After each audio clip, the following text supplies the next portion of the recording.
Hey guys, I welcome you all to GSN Law. Recently Gujarat high court ने एक senior advocate से उनकी designation छीन ली, उनके ऊपर कंटेम्प्ट का केस चला के, और वो सीनियर एडवोकेट सुप्रीम कोर्ट आ गए। जानेंगे पूरा मामला क्या है और section 15 of contempt of courts act को भी देखेंगे। ये वीडियो एडवोकेट्स और स्पेशली लॉ स्टूडेंट्स के लिए इसलिए है ताकि उनको पता हो कि अपने आप को कोर्ट में कैसे कंडक्ट करना है। शुरू करने से पहले मैं आपको बता दूं कि आप हमसे in different social media platforms पे जुड़ सकते हैं और अगर आपका कोई क्वेश्चन है तो आप मुझसे कोरा पे पूछ सकते हैं।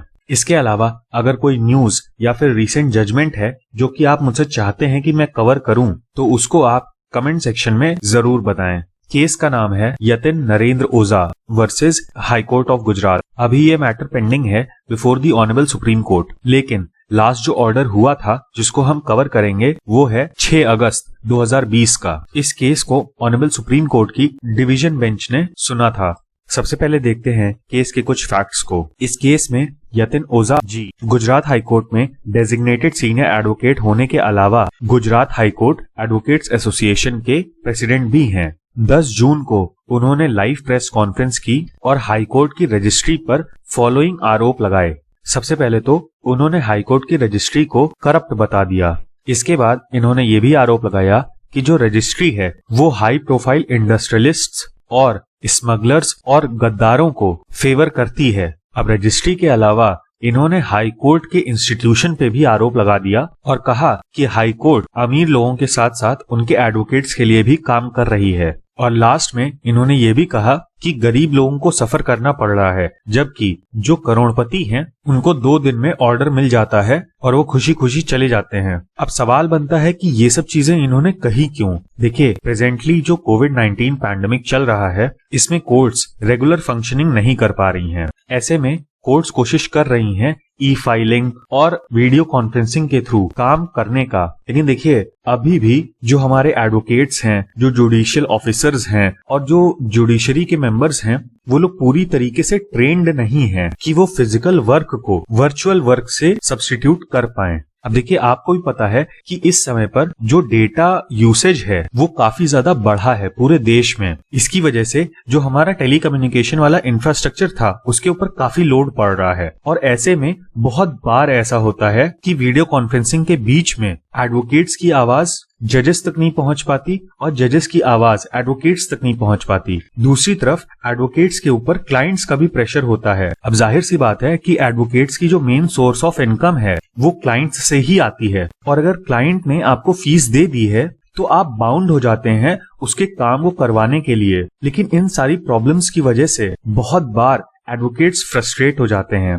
अब इसमें देखिए, गलती किसी की नहीं है, क्योंकि कोविड-19 से रिलेटेड जितनी भी चीजें हैं उनको हम कंट्रोल नहीं कर सकते हैं। बल्कि मैं आपको बताऊं कि हमारे यहाँ लखनऊ हाई कोर्ट में रजिस्ट्री तक में एक केस कोविड-19 का निकल आया।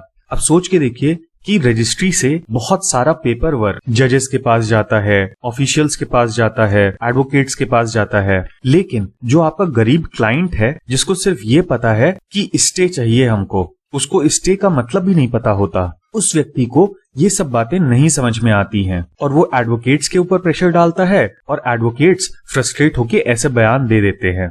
बट देखिए, ये लाइव प्रेस कॉन्फ्रेंस करके ये सब चीजें कहना ये थोड़ा ज्यादा ही हो गया था। और उसके ऊपर से अगले दिन एक गुजराती अखबार है संदेश नाम का, उसने एक स्टोरी छापी जिसका टाइटल था गुजरात हाई कोर्ट जुआरियों का अड्डा बन गया है डैश यतिन ओझा, यानी कि यतिन ओझा जी को कोट किया गया यहाँ पर उसके टाइटल में। अब एक कॉमन मैन के पर्सपेक्टिव से सोचिए तो इस हेडलाइन को पढ़ के हमारी न्याय व्यवस्था पे जो उसका विश्वास है वो कितना ज्यादा कम हो जाएगा। अच्छा, ये यहाँ पे May 10 है। अब हम देखेंगे कि गुजरात हाई कोर्ट ने इसमें क्या किया। गुजरात हाई कोर्ट में एक डिवीजन बेंच ने सुओ मोटो कॉग्निजेंस ले लिया और कंटेम्प्ट प्रोसीडिंग्स चला दी गई यतिन ओझा जी के खिलाफ, ये कहते हुए कि इन्होंने एडमिनिस्ट्रेशन ऑफ हाई कोर्ट के ऊपर और रजिस्ट्री के ऊपर बहुत ही ज्यादा इररिस्पॉन्सिबल और सेंसेशनल रिमार्क्स किए हैं, ये जानते हुए कि वो प्रेसिडेंट हैं Gujarat high court advocates association के। कोर्ट ने आगे कहा कि इन्होंने क्रेडिबिलिटी पे सवाल उठा दिए हैं हाई कोर्ट की, और इनडायरेक्टली इन्होंने जितने जजेस हैं उनके ऊपर भी उंगली उठा दी है अपने स्कैंडलस रिमार्क्स से। इस वर्ड को याद रखिएगा, क्योंकि section 2C of contempt of courts act में यही वर्ड इस्तेमाल किया गया है। आगे कोर्ट ने यह भी कहा कि कुछ एडवोकेट्स ने इनके रिमार्क्स का फायदा उठाया और कोर्ट में इनके रिमार्क्स को इस तरीके से सर्कुलेट किया कि उनको अपने पक्ष का ऑर्डर मिल जाए। मतलब इनडायरेक्टली कुछ एडवोकेट्स ने ऐसा किया कि एक माहौल बन जाए हाई कोर्ट में और उनके केस की लिस्टिंग भी हो जाए अगर वो अर्जेंट नहीं है तब भी, और उनको अपने मतलब का ऑर्डर भी मिल जाए। यहाँ पर कोर्ट ने मिस्टर ओजा को section 2C of contempt of courts act के अंडर में क्रिमिनल कंटेम्प्ट का दोषी पाया और सेक्शन 15 के अंडर में इसका कॉग्निजेंस ले लिया। इसके अलावा rule 26 of high Court of Gujarat designation of senior advocates rules 2018 के तहत इनसे इनकी जो सीनियरिटी वाली डेजिग्नेशन थी वो छीन ली गई। लेकिन मैं आपको बता दूं ये भी इंटरिम ऑर्डर था। अब इसके बाद हाई कोर्ट के ऑर्डर को इन्होंने सुप्रीम कोर्ट में चैलेंज किया और इन्होंने गुजरात से रिलेटेड काफी सारे रूल्स साइट किए हैं जो कि हमारे लिए उतना इम्पोर्टेंट नहीं है। सिर्फ हमको इतना समझना है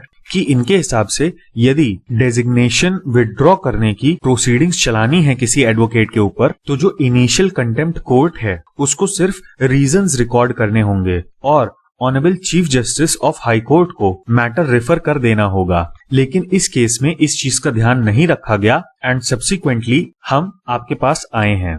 अब देखिए section 2C of contempt of court act को हम लोगों ने ऑलरेडी प्रशांत भूषण जी वाले केस में कवर करा है, तो अगर आपने वो वीडियो अभी तक नहीं देखा है तो उसको जरूर देखें। इस वीडियो में हम बात करेंगे section 15 of contempt of court act के बारे में। ये सेक्शन बात करता है cognizance of criminal contempt in other cases. सबसे पहले तो ये जान लीजिए कि इस सेक्शन में वो सारे कंटेम्प्ट कवर किए गए हैं जो कि सेक्शन 14 में नहीं दिए गए हैं। यहाँ पर सुप्रीम कोर्ट और हाई कोर्ट की सो मोटो कॉग्निजेंस की पावर को बताया गया है, यानी कि सुप्रीम कोर्ट या हाई कोर्ट खुद के मोशन पे एक्शन ले सकती है या फिर on the motion of advocate general या फिर कोई ऐसा व्यक्ति जिसके पास एडवोकेट जनरल की कंसेंट है राइटिंग में। आगे 1976 के अमेंडमेंट से इसमें सी पॉइंट ऐड किया गया जिसमें दिल्ली हाई कोर्ट के विषय में बोला गया है जहां पर वो लॉ ऑफिसर मोशन दे सकता है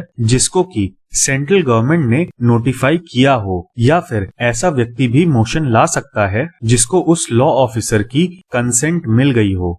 सब क्लॉज 2 में बात की गई है कि यदि किसी सबऑर्डिनेट कोर्ट के खिलाफ कंटेम्प्ट होता है तो हाई कोर्ट उसका संज्ञान ले सकती है उसी केस में जहां पर उस सबऑर्डिनेट कोर्ट ने हाई कोर्ट को रेफरेंस भेजा हो या फिर on the motion of advocate general. Sub clause 3 में ये कहा गया कि यदि कोई मोशन या रेफरेंस दिया जाता है इस सेक्शन के अंडर में तो उस मोशन में कंटेम्प्ट को स्पेसिफाई किया जाएगा, यानी कि ऐसा क्या कृत्य किया अक्यूज्ड ने जिसकी वजह से वो क्रिमिनल कंटेम्प्ट में कवर हो रहा है। अब आगे एक्सप्लेनेशन में एडवोकेट जनरल को डिफाइन किया गया है कि इसमें कौन कौन लोग आएंगे। अब सुप्रीम कोर्ट के विषय में जो अटॉर्नी जनरल होंगे या फिर सॉलिसिटर जनरल होंगे वो एडवोकेट जनरल कहलाएंगे। हाई कोर्ट के केस में जो उस स्टेट के एडवोकेट जनरल होंगे वो इसमें कवर होंगे। यहाँ पर उस इशू को भी एड्रेस किया गया है जिसके तहत एक हाई कोर्ट में कई सारे स्टेट्स का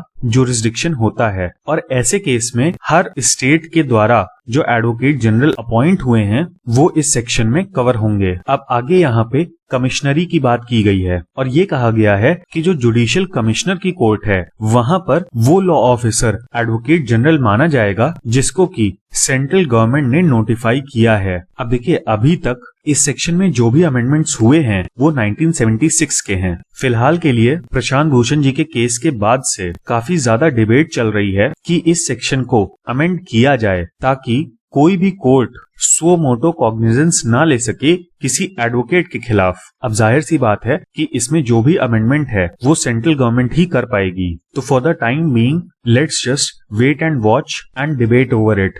अब हम देख लेते हैं कुछ रेलिवेंट केस लॉज को जो कि इस सेक्शन से रिलेटेड हैं। सबसे पहला है UNR राव वर्सेस M शन्मुगवेल। ये 1977 का केस है और 1976 के अमेंडमेंट के बाद सुप्रीम कोर्ट ने यहाँ पर ये क्लैरिफाई किया कि high court contempt of court का एक्शन ले सकता है on a motion made by private party जिसके पास एडवोकेट जनरल की कंसेंट हो। फिर आता है विलास वी संघाई वर्सेस सुमेरमल मिश्रीमल बाफना। ये 2016 का जजमेंट है जिसमें सुप्रीम कोर्ट ने ये कहा कि यदि सबऑर्डिनेट कोर्ट का कंटेम्प्ट किया गया है और उससे रिलेटेड प्रोसीडिंग्स में सेक्शन 15 के प्रोविजंस को नहीं फॉलो किया गया है तो ऐसी प्रोसीडिंग्स को खारिज कर दिया जाएगा। अब एक बहुत ही इंटरेस्टिंग केस आता है आर.के. आनंद वर्सेस दिल्ली हाई कोर्ट का। इसमें एनडीटीवी ने एक स्टिंग ऑपरेशन किया प्रोसिक्यूशन के वकील के ऊपर और डिफेंस के वकील के ऊपर, जिससे ये क्लियरली पता चलता था कि दोनों एडवोकेट्स ने आपस में समझौता करके केस को फिक्स कर लिया है। अब जैसे ही एनडीटीवी ने इस स्टिंग ऑपरेशन को टेलीकास्ट किया तो हाई कोर्ट ने सो मोटो कॉग्निजेंस ले लिया एनडीटीवी के खिलाफ और ये कहा कि एनडीटीवी एक सबजुडिस मैटर को अफेक्ट करने की कोशिश कर रही है। हाउएवर, जब ये मामला सुप्रीम कोर्ट में पहुंचा तो वहां पर ऑनरेबल सुप्रीम कोर्ट ने ये कहा कि ये जो स्टिंग ऑपरेशन था ये पब्लिक इंटरेस्ट में था और यहाँ पर एनडीटीवी इंटरफेयर करने की कोशिश नहीं कर रही है सबजुडिस मैटर पे, बल्कि जो दोनों एडवोकेट्स थे उन्होंने इंटरफेयर करने की कोशिश की प्रोसेस ऑफ लॉ में, जिसका खुलासा पब्लिक इंटरेस्ट में एनडीटीवी ने किया। और इन सब चीजों को देखते हुए इन दोनों एडवोकेट्स को प्रैक्टिस करने से बार कर दिया गया। अब हम देखते हैं कि प्रेजेंट ऑर्डर में ऑनरेबल सुप्रीम कोर्ट ने क्या कहा। यहाँ पर कोर्ट ने इस पूरे केस को 2 हफ्तों के लिए आगे बढ़ा दिया और ये कहा कि मिस्टर ओजा के ऊपर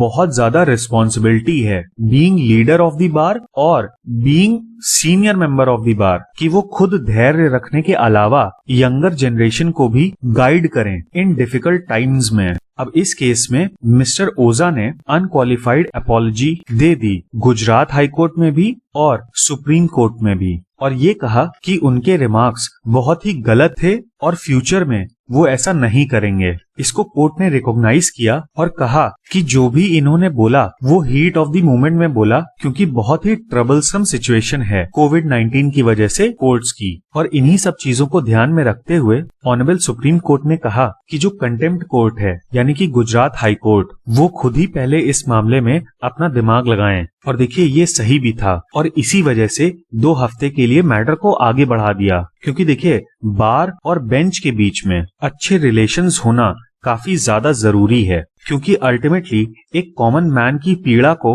ये दोनों लोग मिल के एड्रेस करते हैं। अब मान लीजिए इसमें ऑनरेबल सुप्रीम कोर्ट मिस्टर ओजा के खिलाफ कोई एडवर्स ऑर्डर कर देता तो गुजरात हाई कोर्ट में जो एडवोकेट्स हैं उनका ट्रस्ट बेंच के ऊपर से खत्म हो जाता। और ऐसे केस में यही सही रहेगा कि यदि मिस्टर ओजा ने माफीनामा दे दिया है तो गुजरात हाई कोर्ट खुद ही इस चीज का संज्ञान लेकर फैसला सुनाए। अब यहाँ पर बहुत ही इमोशनल चीज मिस्टर ओजा ने एक्सप्रेस की। अब आपने ध्यान दिया होगा कि जो सीनियर एडवोकेट्स हैं उनका गाउन अलग होता है और ये बहुत ही दुखद सिचुएशन होगी यदि किसी सीनियर एडवोकेट से उनका डेजिग्नेशन छीन लिया जाए और वो उस गाउन को ना पहन पाए जिसके लिए उन्होंने जिंदगी भर मेहनत की है। तो इस विषय में मिस्टर ओजा ने ये कहा कि जो उनको डिप्राइव कर दिया गया है अपना गाउन पहनने से, वही उनके लिए सबसे बड़ी पनिशमेंट है और इसलिए कोर्ट कंसिडर करे उनके डेजिग्नेशन को रिस्टोर करने के लिए।